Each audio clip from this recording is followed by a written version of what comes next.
In 1986, a chilling crime at Lehigh University didn't just shatter a community, it rewrote campus safety laws across America. Today, we're diving into the story of Jeanne Clery and the murder that changed everything. A quick note: this video discusses sensitive topics like violence. Subscribe, settle in, and let's uncover this haunting case. It was 1986, and Lehigh University in Bethlehem, Pennsylvania, was a prestigious campus alive with ambition. Known for its top-tier engineering programs, it was a place where students felt untouchable. But in the 1980s, campus safety was an afterthought. Dorm doors stayed unlocked, and security was more suggestion than reality. Jeanne Clery was a 19-year-old freshman, brimming with life. She loved tennis, dreamed big, and hoped for a career in communications. But on April 5, 1986, a tragedy would rewrite her story and the future of every college campus. In the dead of night on April 5th, Jeanne lay asleep in her room at Stoughton House, a Lehigh University dorm. She'd propped her door open, a trusting habit among students expecting late-night friends or roommates. But as the clock ticked past 2 a.m., a shadow crept into her room. 20-year-old Joseph Henry, a fellow Lehigh student, had been prowling the halls. In a swift and devastating act, Henry assaulted and murdered Jeanne, then vanished into the night with her belongings. By morning, Jeanne's roommates stumbled upon the unthinkable. The campus froze in fear. Students huddled in groups, parents flooded phone lines, and Lehigh's illusion of safety crumbled. A killer had struck in the heart of their sanctuary. This wasn't a random act. It was a wake-up call that exposed gaping holes in campus security, holes Jeanne's family would fight to seal. But first, the hunt for the killer was on. Police zeroed in on Joseph Henry, a sophomore with a trail of disruptive behavior. Henry, once a high school honor student, had flunked out of Lehigh his freshman year, but had been readmitted. For a time he worked in the campus housing office. He had no prior criminal record, though he had been disciplined for throwing a rock through a female student's window. Witnesses spotted Henry lurking near Stoughton House that night, and police discovered Jeanne's stolen jewelry in Henry's room. Confronted with the evidence, Henry unwillingly confessed to committing the crime. In 1987, he was convicted of murder and related charges and initially sentenced to death. He later agreed to drop his right to appeal in exchange for being sentenced to life in prison without the possibility of parole. But the story didn't end there.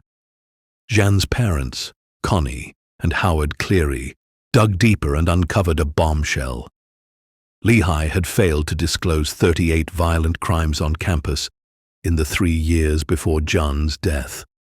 Unsecured dorm doors, ignored student complaints. Henry had walked through an unlocked entrance. A 2016 article in Lehigh University student newspaper confirmed how students did not use ID card security systems back then, and it was common for students to prop open dormitory doors so friends could come and go.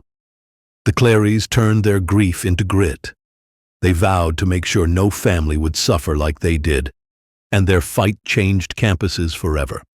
They founded the Clery Center for Security on campus, a nonprofit organization with a mission to create safer college campuses.